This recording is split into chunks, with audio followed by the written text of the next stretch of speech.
everyone, welcome to Neva Misra spoken English class. Today the lesson is present continuous tense. बच्चों आज आप लोगों का टॉपिक है प्रेजेंट कॉन्टिन्यूस टेंस। आप लोग वीडियो को लाइक करो, कमेंट करो और ज्यादा से ज्यादा शेयर करो, चैनल को सब्सक्राइब करो।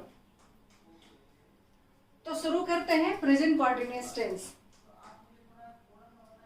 सबसे पहले आप ये समझो कि हिंदी का जो वाक्य होगा किस सेंस के लिए आप प्रेजेंट कॉन्टिन्यूस टेंस को यूज करोगे।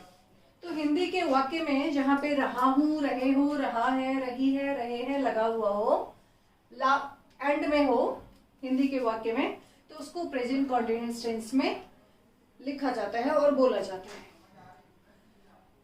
अब है कि आप कैसे किस किस सेंस में प्रेजेंट कॉन्टिन्यूस को यूज करोगे।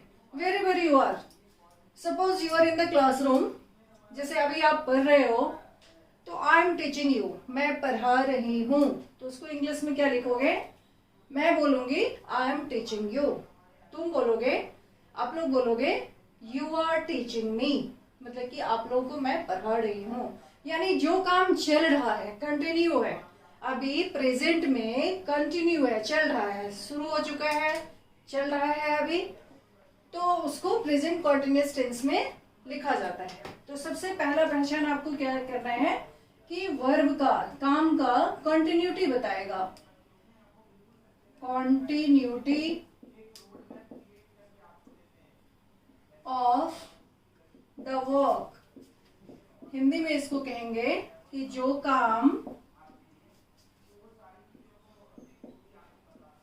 अभी जारी है यानी चल रहा है।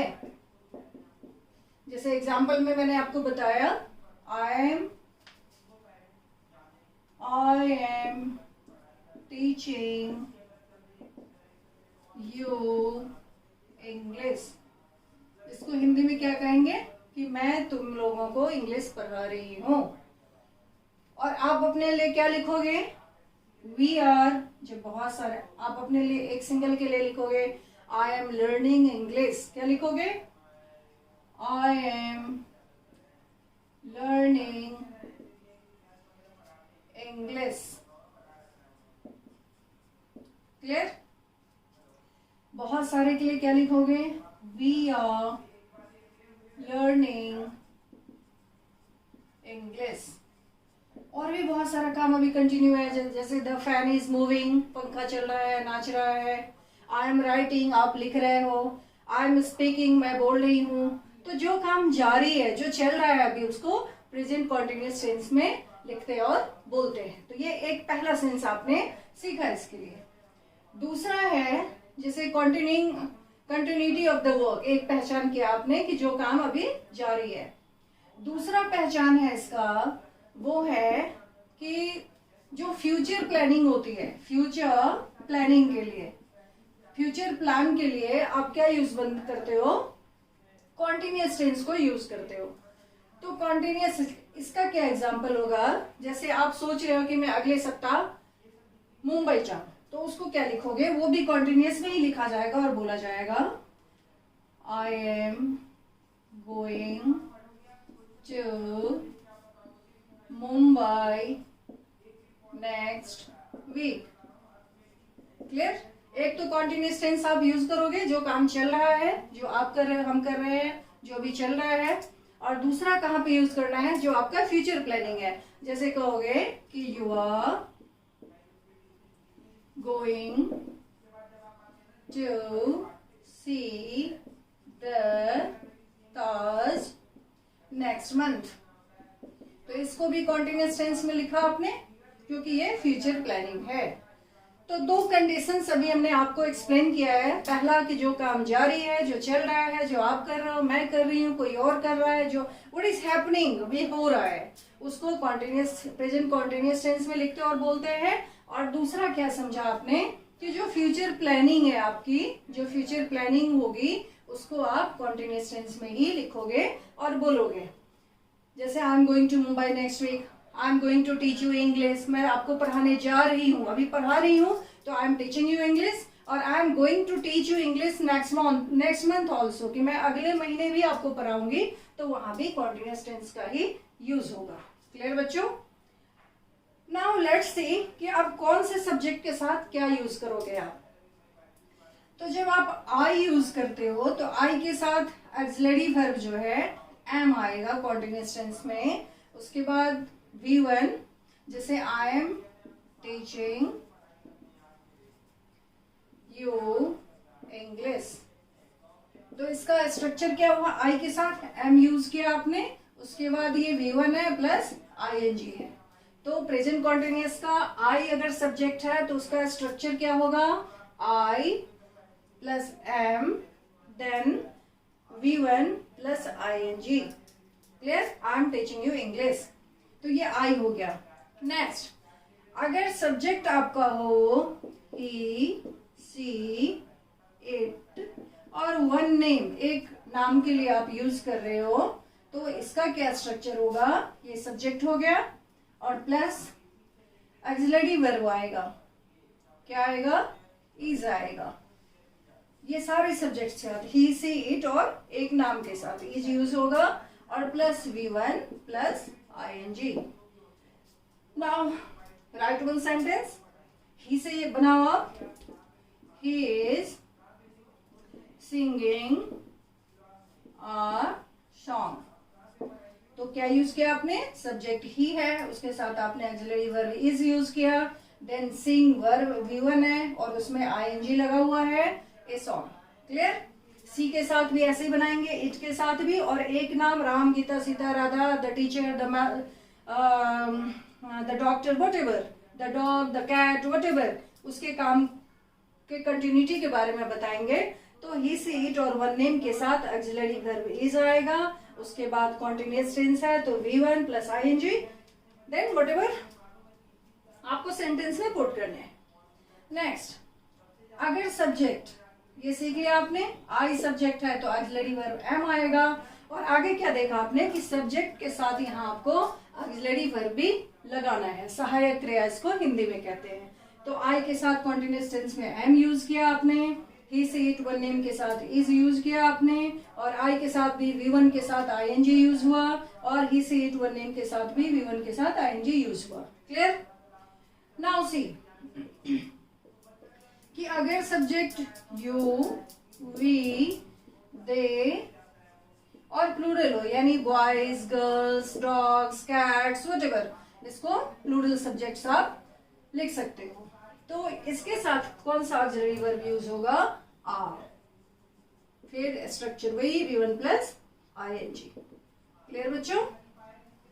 अब यू से आप सेंटेंस बनाओ, जैसे वी, तो वी से क्या बनाओगे, वी आर डांसिंग, हम लोग नाच रहे हैं, तो वी सब्जेक्ट हो गया और आर ऑक्सिलरी वर्ब क्या यूज किया आपने, आर, और डांस V1 प्लस ING। तो अभी तक सीख लिया होगा आपने कि आई सब्जेक्ट, तो कॉन्टिन्यूअस टेंस में क्या यूज करना, कौन सा ऑक्सिलरी वर्ब, एम यूज होगा, ही, सी, इट, वन नेम के साथ इज ऑक्सिलरी वर्ब यूज होगा, और यू, वी, दे प्लूरल के साथ ऑक्सिलरी वर्ब आर यूज होगा, और उस ऑक्सिलरी वर्ब के आगे जो वर्ब आएगा वो verb first form with ING। Clear? इतना समझ लिया होगा आपने। अब इसको आप इंट्रोगेटिव कैसे बनाओगे, ऐसे सेंटेंसेस को नेगेटिव कैसे बनाओगे, इंट्रोगेटिव नेगेटिव कैसे बनाओगे, और उसके लिए क्वेश्चन कैसे आप फ्रेम करोगे। सी, जैसे I am teaching you English, तो इसको इंट्रोगेटिव लिखने के लिए क्या यूज होगा, पहले ऑक्सिलरी वर्ब को आप आगे रखोगे, तो इसको क्या लिखेंगे, am I teaching you English, ये इंट्रोगेटिव हो गया इसका। मैं तुम्हें इंग्लिश नहीं पढ़ा रही हूं, तो उसको क्या लिखोगे, ये इंट्रोगेटिव हो गया इस सेंटेंस का। निगेटिव होगा I am not teaching you English, और इंट्रोगेटिव निगेटिव होगा am not I teaching English, am not I teaching you English. Am not को शॉर्ट फॉर्म में आंट भी बोलते हैं, तो aren't I teaching you English, ये भी करेक्ट होगा। तो इसको निगेटिव में क्या लिखोगे? आई am not teaching you English. Clear? और इसका इंट्रोगेटिव निगेटिव क्या होगा? एम नॉट, ये पहले आएगा। इंट्रोगेटिव में क्या देखा आपने कि ऑक्सिलरी वर्ब पहले आया था, और इंट्रोगेटिव निगेटिव में एम नॉट लिखो आप, या एम नॉट को शॉर्ट फॉर्म में आंट भी पढ़ सकते हैं और लिख सकते हैं। क्लियर? अब इसी तरह से इसके लिए क्वेश्चन क्या फ्रेम होगा? I am teaching you English. इसके लिए आप क्वेश्चन बनाओगे कॉन्टिन्यूअस टेंस में, वो होगा कि व्हाट आर यू टीचिंग, यानी क्वेश्चन वर्ड जो होगा हु, व्हाट, वेयर, हाउ, उसके आगे ऑक्सिलरी वर्ब का यूज करना है आपको कॉन्टिन्यूअस टेंस में। जैसे इसके लिए क्वेश्चन क्या फ्रेम करोगे? I am teaching you English के लिए what are you teaching. Clear? तो उसका जवाब होगा I am teaching you English. इतना समझ लिया आपने? इसके आगे आई एम लर्निंग इंग्लिश को भी आप इस तरह से लिख सकते हो, वी आर लर्निंग इंग्लिश को भी इस तीनों चारों तरीके से। उसके लिए क्वेश्चन भी फ्रेम करो आप। तो इस तरह से आप प्रैक्टिस करो और ज्यादा से ज्यादा जितना कर सकते हो। क्लियर? नेक्स्ट, पहला कंडीशन आपने सीख लिया, दूसरा फ्यूचर प्लानिंग का भी।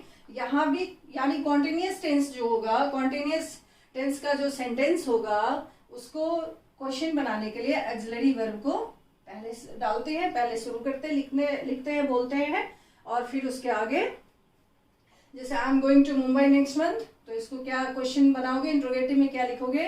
M I going to Mumbai next month, यानी ऑक्सिलरी वर्ब पहले, फिर सब्जेक्ट, फिर V1 प्लस ING। क्लियर? इसका भी वैसे ही बनेगा।